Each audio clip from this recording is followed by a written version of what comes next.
To be honest with him, I think I don't think it was near that many women. And I think, you know, I don't want to speak for Tiger, but I know in the situation, if I was going to go out and cheat on somebody, the only reason why I would is because they quit having sex with me. Golf is built on something most sports will never have. There are no referees standing over your shoulder on every fairway. There are no officials crouching behind every bush. The game runs entirely on trust. Players call their own penalties. They sign their own scorecards. They are expected to tell the truth, even when no one is watching. That is the player's code. It is not written on a wall somewhere. It lives in the chest of every person who picks up a club and says they are going to compete with honor. It is the reason golf has outlasted almost every sport on earth, but not every player has lived by it. John Daly, one of the most honest and outspoken men to ever grip a driver, spent years watching the game from the inside, and what he saw bothered him. Not guys who made honest mistakes, not guys who misread the rulebook and felt terrible about it. Guys who, in Daly's eyes, made a deliberate choice to grab an unfair edge. He named 6 of them.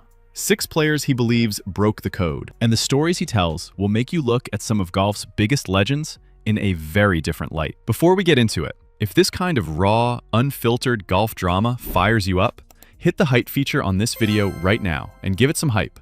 It pushes this content to more people and keeps the good stuff coming. We're going to start from the bottom of Daly's list and work our way up to the story that shocked even the most hardened people in the locker room. A story about a caddy, a pair of trousers, and a ball that mysteriously found its way back into play. Number 1 is Raymond Floyd, and Daly's issue with Floyd has nothing to do with a ball position or a scorecard. Daly is one of the fastest players ever to play the tour. He steps up, he trusts his read, he swings, and he moves on. Floyd operated on an entirely different clock. Daly believes that pace was not just slow. Floyd would drag out his routine, standing over the ball for what felt like forever, making his opponent stand there with momentum draining by the second. By the time the next guy stepped up, his rhythm was already broken. His nerves were cooked. Daly calls this mental cheating. The rules say play without unnecessary delay. They do not say play as slowly as legally possible to destroy the concentration of the man across from you. In Daly's mind, if you are using the clock as a weapon instead of your game, you are abusing the code. Number 2 is Bernhard Langer. Langer is one of the greatest putters in history. Nobody debates that. But Daly has a serious problem with how Langer built that reputation. Langer anchored his putter against his body, creating a pendulum-like motion that removed most of the shake from his hands. Every other player had to feel the pressure in their fingertips, their wrists, their whole body on a 3-footer. Langer found a way around that human nerve factor by bracing the club against his chest. Daly calls it a mechanical crutch. The nerve is the whole point. The pressure is the test. When you anchor the club to eliminate the trembling, you are sidestepping the most human part of the game. And in 2016, the USGA and the R&A came to the same conclusion and banned anchoring outright. Number 3 is Phil Mickelson.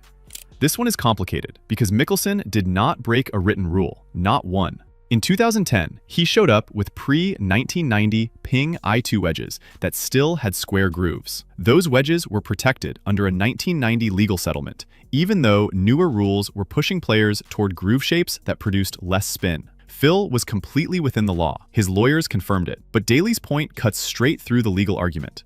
Just because a lawyer says you can use it does not mean you should. Other players, like Scott McCarron, called Mickelson out publicly. Mickelson threatened legal action for slander. But what Daly is talking about is not legality. It is the spirit of fair play. Using a decades-old loophole to generate more spin than every other player on the course is working the system. Number 4 is Mark McCumber. The controversy involves something as small and quiet as a tap of the club. McCumber was accused of tapping down his putting line before he stroked the ball. That sounds harmless until you understand the rules at the time. You could not touch your line in a way that improved your roll. Smoothing spike marks was a clear violation. McCumber said he was only repairing ball marks, which was permitted. Critics said he was doing something more calculated, quietly fixing anything on his line that could deflect his ball. The conflict is entirely about intent.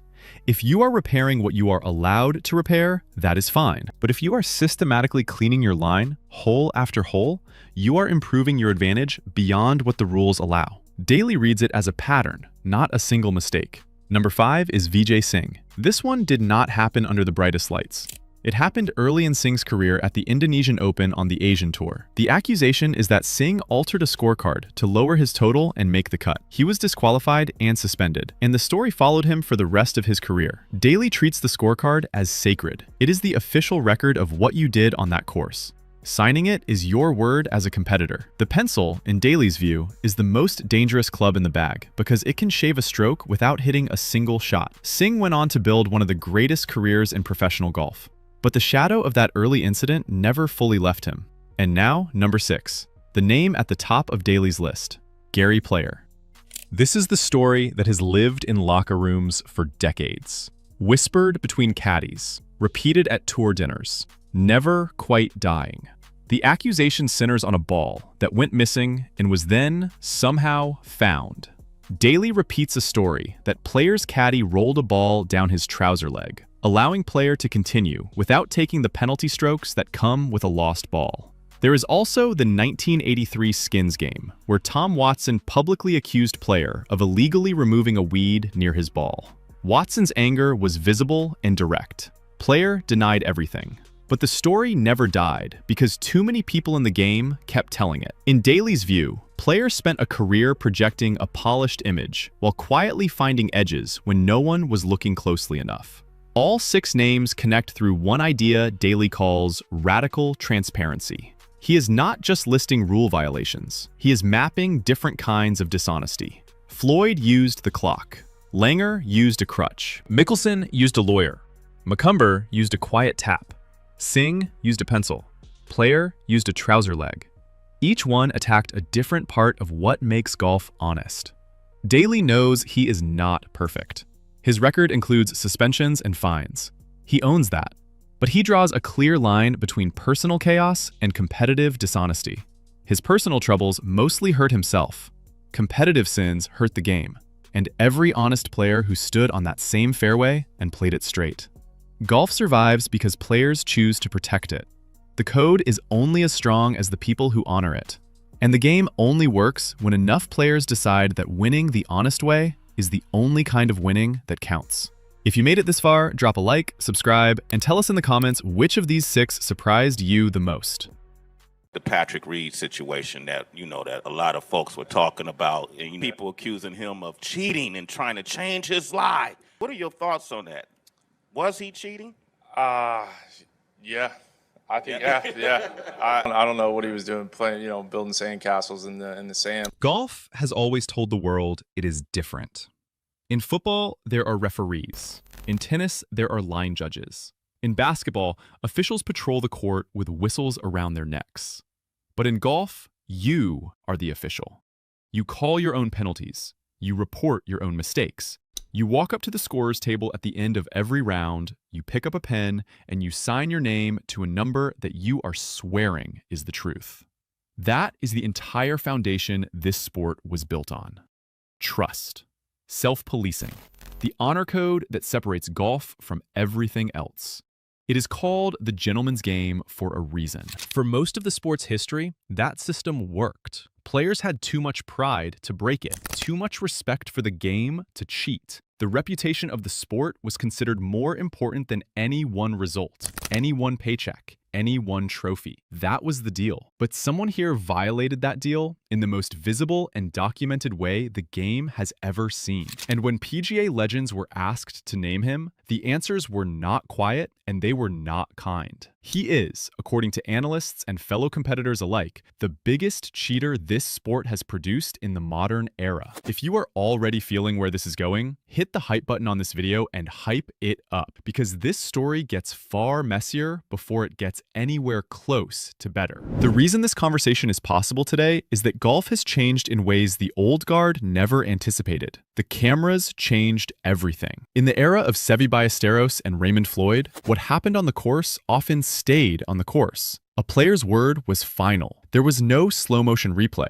no viewer phone line, no global audience watching frame by frame. That era is finished. Today, high-definition cameras cover every hole. Viewers call in violations from their sofas, and the permanent digital record means nothing disappears. When a player's version of events does not match what the footage shows, the footage wins every time. This is the story of 6 men whose names became permanently tied to controversy, suspicion, and the scrutiny that golf's honor code was never designed to handle. We count them down from number 6 to number 1. By the time we reach the top, the case has been so thoroughly documented, it practically argues itself. Number 6. Dustin Johnson. We start with a man who is almost certainly not a cheater. Dustin Johnson is on this list not because of what he did, but because of what his story teaches us about everything that follows. The year was 2010, the PGA Championship at Whistling Straits in Wisconsin. Johnson was playing the round of his life, leading. Final round, 1 shot clear of the field. Everything was in front of him. On the 18th hole, he drove into a sandy area about 40 yards off the fairway. The place looked like a disaster zone. Thousands of gallery members had walked through it all week. Beer cans littered the ground. The bare dirt and sand remaining looked nothing like a traditional bunker. It looked like waste ground. To Johnson, to his playing partner Nick Watney, to anyone watching, it was clearly just a rough patch created by the crowd. Johnson grounded his club twice before playing the shot. In a waste area, grounding a club is completely legal, but every designated sandy area on that course had been declared a bunker under a local rule. That rule was printed on a single piece of paper inside every locker in the clubhouse. Johnson admitted he never once thought he was in a bunker. Watney confirmed there was no intent to gain any advantage. But a television viewer spotted the breach and phoned it in. Johnson was assessed a 2-stroke penalty. He finished tied for 5th instead of lifting the trophy. David Faraday from CBS called it one of the greatest miscarriages of justice in major history. Course owner Herb Kohler had no sympathy. He said it was the rules of golf, plain and simple. Johnson admitted he probably should have studied the rule sheet a little harder. The reason Johnson is here is simple. He is the baseline. What a genuine accidental rules breach looks like. No pattern behind it, no denial that insults your intelligence, no coordinated online response.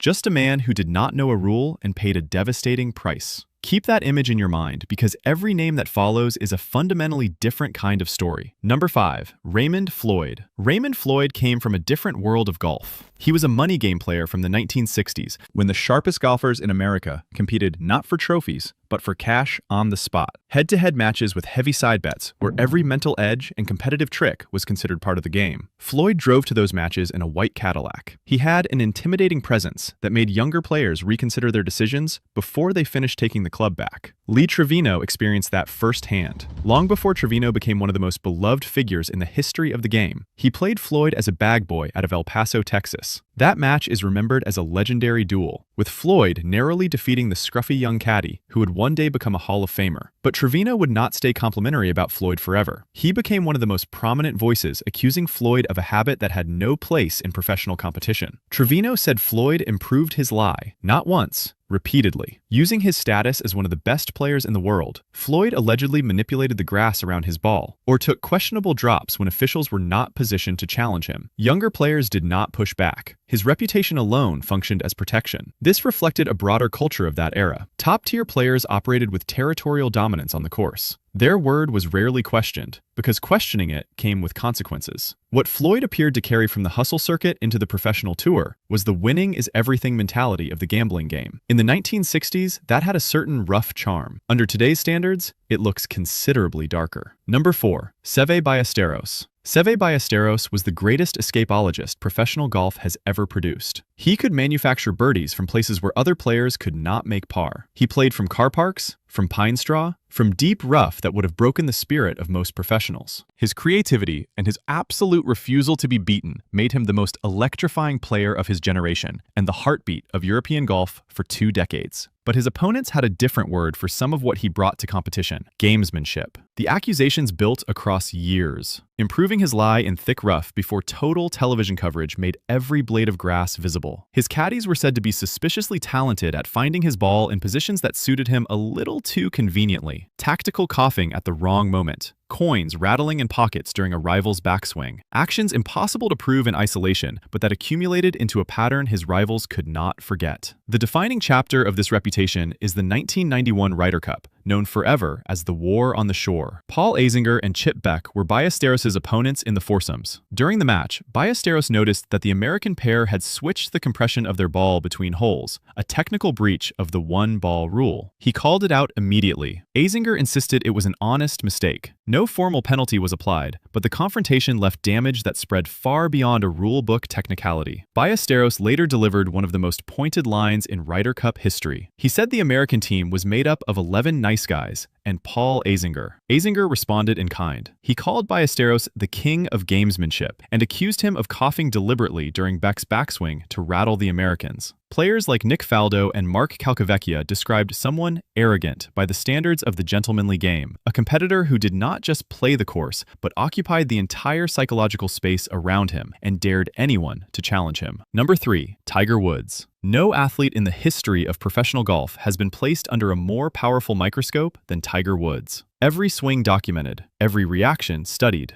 every decision replayed in slow motion. That level of scrutiny made what happened at the 2013 Masters impossible to contain once it began. On the 15th hole, Woods played a shot that struck the flagstick and bounced into the water. Under Rule 26-1, he was required to drop a ball as near as possible to the original spot. But in a post-round television interview, Woods admitted he had dropped the ball 2 yards further back. He said it was deliberate. He wanted a different yardage to avoid hitting the flagstick again. That admission opened a debate that split the golfing world. Brandel Chambly argued the breach was flagrant and obvious. He said if Woods understood the rule, he was obligated to report the violation and withdraw from the tournament. Nick Faldo said initially the incident would leave a mark on both his career and his legacy. Augusta National used Rule 33-7, a change introduced in 2011 to issue a 2-stroke penalty rather than disqualification. The problem was that Rule 33-7 was designed for players who break a rule unknowingly. Woods had not unknowingly broken it. He had publicly described a deliberate yardage adjustment in a broadcast interview millions watched. Graham McDowell said what many were already thinking. Because it was Tiger, the conversation immediately shifted toward television ratings and the commercial interests of the tournament. Critics called it ratings over integrity. Augusta National had protected their most famous asset at the cost of clean enforcement. The controversy settled into Masters lore and never fully left. Number 2, Vijay Singh. Everything discussed so far involves judgment calls, physical actions on the course, moments where the rules carry ambiguity or intent is difficult to establish. Vijay Singh's primary infraction was none of those things. His was documented on paper. At the 1985 Indonesian Open in Jakarta, Singh was 22 years old and fighting to survive as a professional golfer. The accusation against him was not about an unusual swing or a debatable camera angle. It was about a number on a scorecard. Officials with the Indonesian Golf Association concluded that Singh had altered his scorecard after completing his round. The change was 1 stroke lower than the actual score he had shot. 1 stroke that was the difference between making the cut and going home early. The officials determined the scorecard had been improved between the moment Singh finished his final hole and the moment he signed it. He was disqualified immediately. The Southeast Asian Golf Federation handed down an indefinite suspension. Around the same period, Singh was also barred from the Australian PGA for separate financial conduct issues involving unpaid loans. He was locked out from multiple circuits simultaneously.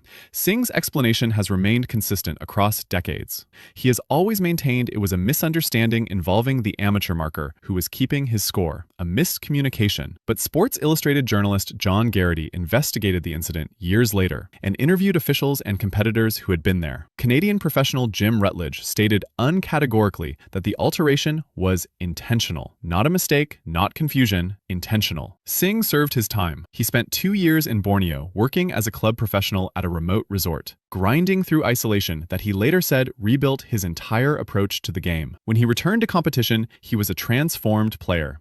He reached world number 1, won 3 major championships, and built a Hall of Fame career. But the Jakarta story never left him. A 1996 Sports Illustrated profile brought it back up in detail. Singh said the story took his past out of context.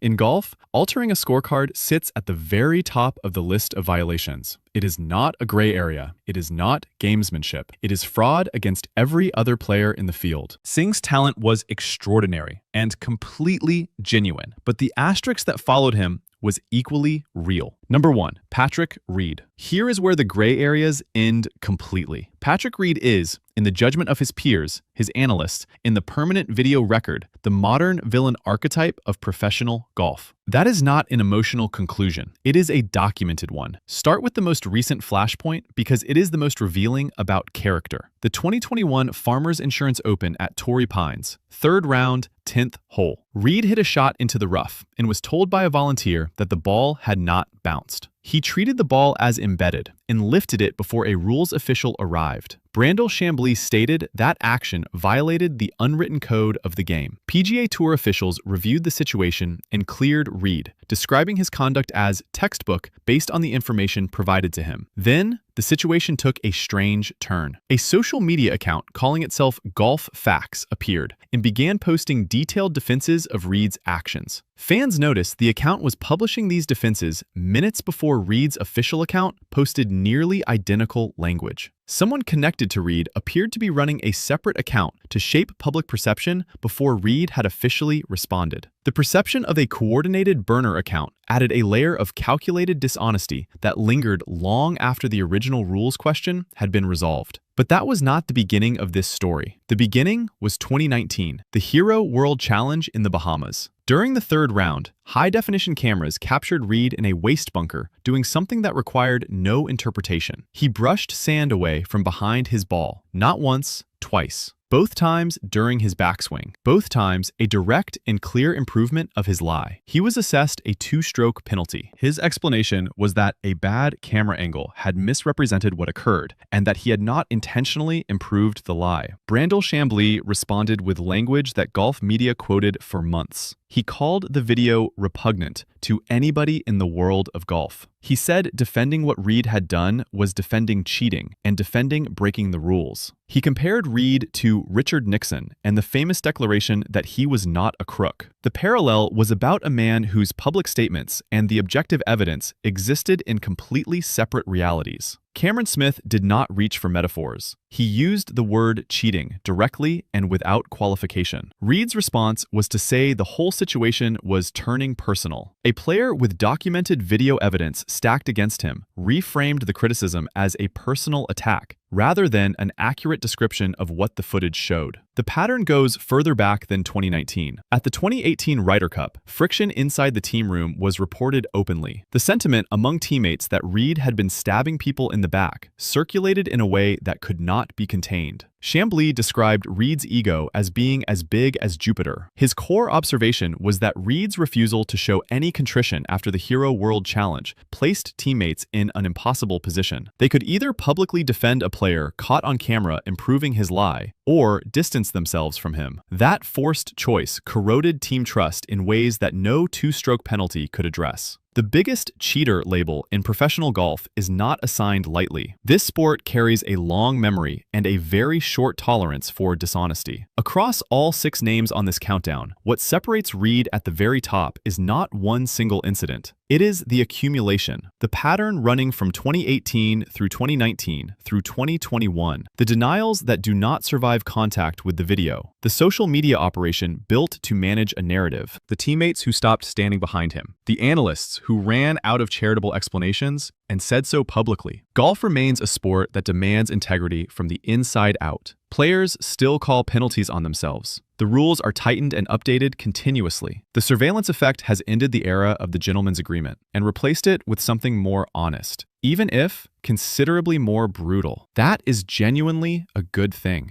If you want more breakdowns like this one, hit subscribe and drop a comment below with the name you think belongs on this list that we did not reach today. The stories are out there, and some of them are even harder to explain away than what you just heard. So first question is, have you ever been late on the tee in all your years? 1953. I was 13 years old, playing in the USGA Juniors in Southern Hills. And I was first off the tee at 7 o'clock, playing Stanley Ziobrowski. My goodness, I remember this. How about I remember this like it was yesterday. This is great. I walked up on the tee about 30 seconds before my starting time. He's a cheater. Those 3 words hit different when they come from the greatest golfer who ever lived. Jack Nicklaus built his legacy on 18 major championships. decades of dominance, and a code of ethics so strict it became the standard for the entire sport. Out of bounds is not just where your ball goes when you miss the fairway. Sometimes, out of bounds is where a man's character goes when the pressure gets too heavy and the temptation gets too real. Nicklaus saw it happen. He called it out. 5 names, 5 moments. 5 reasons he believes the soul of golf has been quietly stolen. This is the story they never wanted told. Before we go further, if this story is hitting right, go give this video some hype right now. Tap that hype button. It keeps content like this reaching the people who need to see it. Now, let us get back to what matters. Golf is unlike every other sport on the planet. There is no referee watching every shot. No official scorekeeper standing over you. The game trusts you completely with your own record, and Nicklaus believed that trust was the most sacred thing in all of professional sports. He did not become the moral voice of golf by accident. He earned that role by refusing shortcuts and playing the right way even when nobody was watching. And he expected everyone else to do the same. When they did not, he spoke up, 5 times in particular. Number 5, the ball manufacturers. This one is bigger than any single player. Nicklaus did not point the finger at one man here. He pointed it at an entire industry. He argued that modern, high-velocity, low-spin golf balls are a shortcut, a technological cheat dressed up in research and development money. These balls travel distances that were completely unthinkable in his era. When Nicklaus was winning majors, a 300-yard drive was a jaw-dropping feat, requiring perfect timing, raw power, and extraordinary technique. Today, that same drive is average, expected, and Nicklaus blamed the ball. He said manufacturers have allowed technology to cheat the integrity of the golf course. Classic courses, built by the greatest architects in history, designed to test every part of a player's game, have been made to look easy. 7,000 yards of challenge, reduced to a series of short irons. He pushed for bifurcation, meaning professionals playing a shorter ball than amateurs to protect the course and the history of the game. Number 4, Mark McCumber. The year was 1987, a televised event. McCumber was accused by several of his peers of doing something very specific and very illegal at the time. He was seen tapping down spike marks on his putting line. The rules were clear. You could not touch spike marks on your line. You played the green exactly as you found it. No exceptions. McCumber denied wrongdoing, but the damage was done. To Nicklaus, the green was sacred ground. You do not finger the grass. You do not smooth your path. The entire point of the game is to accept the conditions as they are and beat them with skill. Once a player begins making exceptions and deciding which bumps deserve to be flattened, the door opens to endless manipulation. Nicklaus believed the green was a reflection of the player's own integrity. If you could not trust a man to leave the grass alone, how could you trust anything else about him? The rules changed after 2019, allowing more green repair. But Nicklaus remained convinced the game was being sanitized, with difficulty engineered away rather than faced. Number 3, Raymond Floyd. Jack Nicklaus once said something that stopped people cold. He said slow play is a form of cheating, not bad manners, not poor etiquette. And he connected that idea to players like Raymond Floyd. Now, Nicklaus respected certain slow players. He had deep admiration for Ben Hogan, whose methodical pace was about chasing perfection, not disrupting anyone. That kind of deliberate play was about excellence. Nobody questioned it. But tactical slow play is something else entirely. When a player drags out their pre-shot routine on purpose, when they spend 10 painful minutes reading a putt they already know, when they use time as a weapon to destroy an opponent's rhythm, that is not golf anymore. That is manipulation, wearing a caddy bib. Nicklaus believed that seeking advantage through the clock, rather than through skill, was a betrayal of everything the game stood for. Number 2, the anchored putter. This one burned Nicklaus deeply. For years, players braced long putters and belly putters against their bodies to create a fixed pivot point, a mechanical anchor. The club was no longer freely swinging. It was locked to the body and used like a pendulum. And while it was technically legal at the time, Nicklaus called it exactly what he believed it was: legalized cheating. His argument was simple and powerful. The hardest part of putting is controlling the club with a steady hand when everything is on the line. The yips are real. Number 1, Vijay Singh. This is the one that cuts deepest of all, because it had nothing to do with equipment, pace, or tactics. It came down to a pencil and a decision made in a quiet moment when nobody was supposed to be watching. In 1985, at the Indonesian Open in Jakarta, a young Vijay Singh was fighting to make the cut. He was 22 years old, trying to build a career on the Southeast Asian circuit. Following the second round, officials concluded that Singh had altered his scorecard. He changed a 5 to a 4, one digit. But that one digit said everything. Testimony from the Canadian professional who played alongside him and an American player who witnessed the aftermath made the evidence very difficult to dispute. 5 stories: the ball, the green, the clock, the putter, and the pencil. 5 different faces of the same threat: the slow erosion of golf's honor code. Nicklaus believed one thing above all: when you cheat the challenge, you cheat yourself. You hollow out the victory, you strip the dignity from winning, and you leave the game emptier than you found it. Golf is self-policing. It only works when every player chooses honesty, not because the rules force it, but because they know what the rules protect. Victory only means something when earned the right way. That standard is worth defending today. If this story hit home, drop a like and leave your thoughts in the comments below. Subscribe so you never miss a story like this one. The game always deserved better. I never wanted to play golf for a living. I took the game up at 19 in the Marine Corps. I was 4 years in the Marine Corps. And I got out when I was 21 years old. Went in when I was 17. And I went to work. I didn't even pursue golf. Lee Trevino looked right at the camera and basically said it out loud. He was a cheater. And the thing is, he did not just say it once. He said it about 6 different people, some of the biggest names in the history of this sport. And when Lee Trevino talks, you listen. Because this is a man who came from nothing, hustled his way to the top, served his country, won 6 major championships, and spent his whole life defending the game he loves. Golf is supposed to be the sport of honesty. No referees standing over your shoulder, no replay booth calling you back.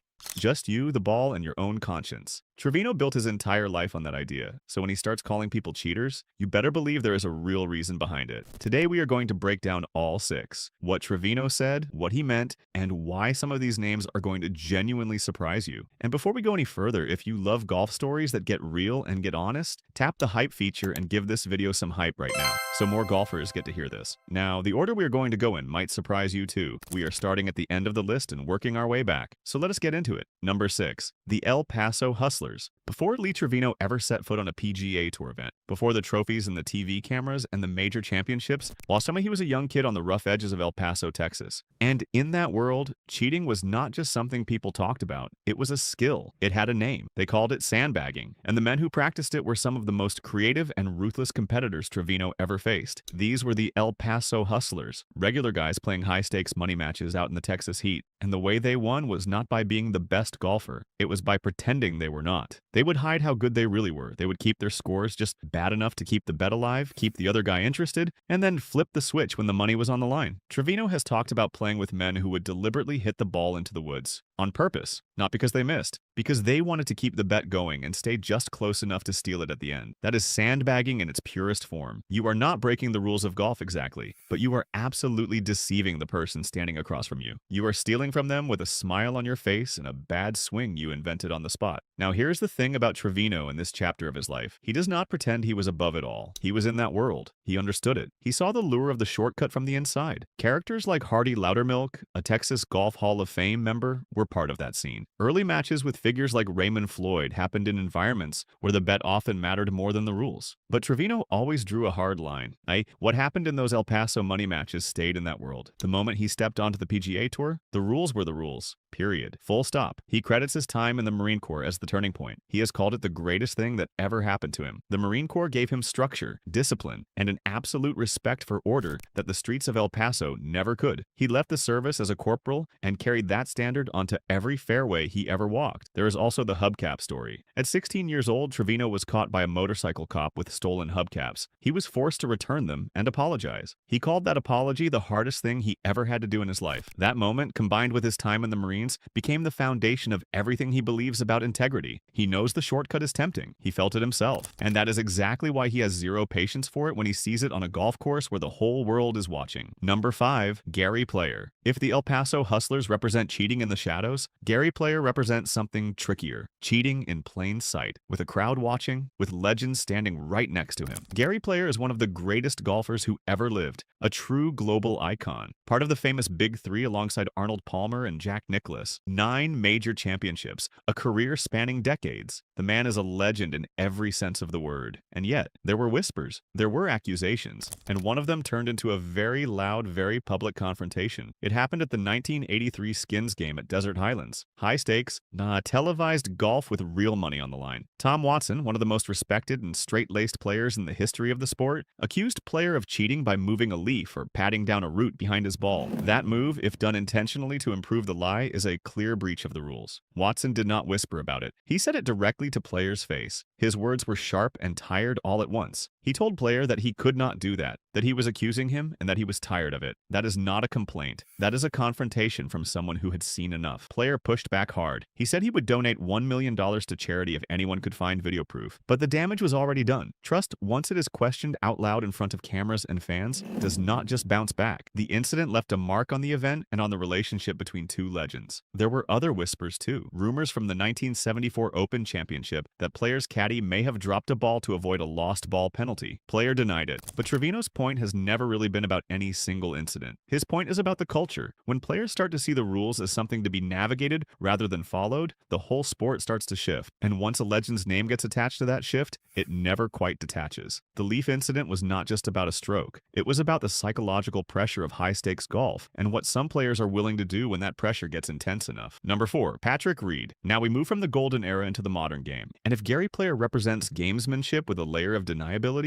Patrick Reed represents something that Trevino finds even harder to swallow. A pattern, a reputation, a style of playing the game that seems designed to test exactly how far the rules can be pushed before someone steps in. Reed is a major champion. He won the Masters in 2018. He is a genuinely talented golfer, but his career has been followed by controversy in a way that very few tour players can match. The allegations started early. During his college years at the University of Georgia, teammates accused Reed of cheating and stealing. He has denied those claims, but the book Slaying the Tiger detailed those accusations in significant depth, and the pattern of incidents did not stop when he turned professional. There was the bunker incident. He caught on camera appearing to brush away sand behind his ball during a stroke, flattening his lie in a way the rules do not permit. There was Treegate, one of the stranger episodes in recent tour history, where Reed claimed to have identified his ball in a palm tree in Dubai, even though video evidence raised serious questions about whether that ball was his at all, or whether it had landed somewhere else entirely. And that is the part that troubles Trevino the most. Not just the incidents themselves, but the response to them. In Trevino's era, a player called penalties on themselves, even when nobody was looking, even when there was no camera, even when calling the penalty would cost them the tournament. That was not considered heroic. It was considered normal. It was just what you did. Reed represents the opposite of that culture. The modern approach Trevino critiques is one where players wait. They wait for a camera to catch it. They wait for a rules official to intervene. They wait to see if anyone noticed. And if nobody did, the moment passes. Trevino has been clear about what that shift costs the sport. Golf only works because every player agrees to be honest. The moment players start looking for the camera before deciding whether to call a penalty, the entire system begins to crack. And once trust is cracked, as Trevino said in a different context, there is no full repair. Number 3, Vijay Singh. If Patrick Reed is the modern face of rules controversy, Vijay Singh is the most dramatic, cautionary tale the sport has ever produced. Because what Singh was accused of was not a gray area. It was not a leaf that may or may not have been a loose impediment. It was not a foot position that bends the mechanics of the swing. It was the most foundational act of cheating in golf, changing the scorecard. In 1985, Vijay Singh was a young professional on the Asian Tour, playing in the Indonesian Open in Jakarta. The allegation was direct and devastating. He changed a bogey to a par on his scorecard before submitting it. That meant he made the cut on a score he did not actually shoot. The result was an indefinite suspension from the tour. Singh served 2 years. During that time, he was effectively exiled, eventually ending up in Borneo, where he worked as a club professional, grinding away at a game that had rejected him. What makes this so powerful from Trevino's perspective is what a scorecard means in golf. It is not just a piece of paper. It is the player's sworn statement about what happened on the course. Every stroke, every hole, your name, your numbers, your word. When you sign it, you are telling the world this is the truth. Altering that scorecard is not bending a rule. It is a direct lie. It is the ultimate betrayal of the system that golf depends on. The Singh story does not end in 1985 either. Later in his career, there were accusations of Singh improving his lie at the Open Championship by clearing wood chips and debris during practice swings. Witness accounts described him setting up left-handed against a wall, brushing the area clean, and then resetting for the actual shot. A clear breach of the rules around improving a lie? Singh rose to become world #1. He won 3 majors. He had one of the great careers in the history of the sport. But the 1985 scorecard incident created a stain that never fully washed out. His famously guarded relationship with the media, his reputation for being difficult and closed off, traces directly back to the defensiveness he built around those early accusations. For Trevino, the scorecard breach is the line above all lines, because golf trusts the player. And when a player breaks that trust, the game itself loses something it can never fully get back. Number 2, Bernhard Langer. Now we get into territory that is less about rule breaking and more about something Trevino finds almost equally troubling: using equipment to get around the parts of golf that are supposed to be hard. Bernhard Langer is an icon, a 2-time Masters champion who has dominated the Champions Tour well into his 60s, man of extraordinary discipline and dedication, and Trevino has genuine respect for him. But he also has a very specific problem with the tool that helped Langer extend his career so remarkably: the anchored putter. In April 2013, Trevino was playing in the Liberty Mutual Legends of Golf when the yips hit him hard. The yips are a psychosomatic condition where the brain sends involuntary spasms through the hands and wrists during the putting stroke. For a golfer, it is a nightmare. Trevino described it as a burning in his stomach, like bleeding ulcers or eating jalapeno peppers. He was desperate, so he borrowed a belly putter from his playing partner, Mike Hill, a tailor-made Ghost, anchored at the belly, and the moment he used it, something clicked. The yips disappeared. Hey, the stroke felt smooth and controlled and easy in a way that a regular putter never felt during those moments of nerve and pressure. And that is exactly what set off the alarm bells for Trevino. He said it plainly. It was the easiest thing he had ever seen to putt with. It was, in his word, like cheating. Here is what the anchored putter actually does that bothers Trevino so much. A traditional putting stroke requires you to control the club head with your hands, your wrists, your shoulders, and your nerves. Every piece of that is human. Every piece of it is fallible. When your hands shake under pressure, you might miss the putt. That is the game. That is the test. That is what separates the great putters from the rest. The anchored putter removes a huge part of that equation. By pressing the grip against your belly or your sternum, you create a fixed pivot point outside your body. The club is no longer free-floating. It is braced. It is mechanical. The shakiness that comes with age and pressure and nerves is dramatically reduced. You're not really controlling the stroke with your hands anymore. You are controlling it with a fixed point on your torso. Trevino applied this directly to Langer. He said Langer would not be playing the way he was if it were not for the long putter, and that the device takes all the pressure out. That is not a small claim. Trevino is saying that a significant portion of Langer's dominance on the senior circuit came from bypassing the psychological difficulty that forces other aging players out of the game. The USGA and the R&A eventually agreed enough to ban anchoring under Rule 14-1B. The ban came into effect in 2016, but here is the remarkable part. Langer kept winning after the ban. He adapted his stroke to maintain a tiny gap between the club and his body, technically compliant but visually very similar to what came before. That detail matters to Trevino's broader point. The spirit of the ban was clear. The game should not allow players to brace their way past the difficulty of pressure putting. Finding a way to stay as close to the old method as possible while satisfying the technical letter of the rule is exactly the kind of thing Trevino calls a loophole. Equipment should not compensate for human frailty. That is Trevino's belief at its core. The game is hard on purpose. The pressure is supposed to get to you. And if your hands shake on a big putt, you are supposed to feel that. That is the test. That is golf. Number 1, Scotty Scheffler. And now we get to the most recent name on the list, and the one delivered with the most warmth and the least anger. Because when Lee Trevino called Scotty Scheffler a cheater, he was laughing when he said it. And Scheffler was right there to hear it. In a 2025 appearance on the Golf Channel, Trevino sat across from the current world #1 and watched him move and talk and carry himself. And Trevino, being Trevino, could not help but tell the truth. He looked at Scheffler's swing, studied what it does, and said the words out loud. "You are cheating, boy. You are hitting the ball at 8. Now that requires some explanation. In golf instruction, the angle of your club entering the ball is often described using a clock face. Most traditional ball strikers come in at around 6 o'clock or 7 o'clock, meaning the club is traveling on a relatively neutral or slightly inside-out path. That path is what decades of instruction have been built around. Ben Hogan built a career on it. Trevino himself is known for one of the most precise and repeatable ball flights in history. Scheffler does something different. During his downswing, his trailing foot slides backward and away from the ball. That movement is sometimes called the dance. It looks unusual. It feels unusual. But what it does to the geometry of the swing is extraordinary. By sliding that foot back, Scheffler creates a deeper, more aggressive path into the ball than any traditional footwork would allow. He comes inside the ball to a degree that other golfers, constrained by normal footwork mechanics, simply cannot replicate. His club enters at 8 o'clock, an angle that technically gives him access to ball striking positions nobody else can reach with a conventional setup. Trevino is not calling him a cheater because he is breaking any rule. There is nothing in the rulebook about where your foot slides during a downswing. But Trevino, whose entire life was built around understanding the purity and the geometry of the golf swing, sees what Scheffler's footwork gives him as a physical loophole, an angle that no traditionalist could copy because traditional mechanics will not get you there. He called Scheffler a lovely guy and a super individual. The cheating comment was delivered with a grin, but the technical observation underneath it was completely serious. Scheffler has found a way to use his body that creates advantages other players cannot access through normal means. Now, if Trevino jokes like that about the current best player in the world, a man he clearly likes and respects, you start to understand how deep this thing goes for him. It is not personal, it is philosophical. Every one of these 6 cases, from the sandbagging hustlers of El Paso all the way to the sliding foot of the world's top-ranked golfer, points to the same concern. Golf is supposed to be hard. The pressure is supposed to be real. The nerves are supposed to matter. The scorecard is supposed to be sacred. And the second you find a way around any of that, you have cheated the game, even if you have not technically broken a single written rule. That is the standard Lee Trevino holds. A man who stole hubcaps at 16 and spent the rest of his life making up for it. A man who hustled money on the hardpan and then walked away from all of it the moment he joined the tour. A man who got struck by lightning and came back and kept playing and kept winning and kept calling it like he saw it. If you enjoyed this one, leave a like, subscribe so you do not miss the next one, and drop a comment below. What do you think counts as cheating in golf? We want to hear where you draw the line.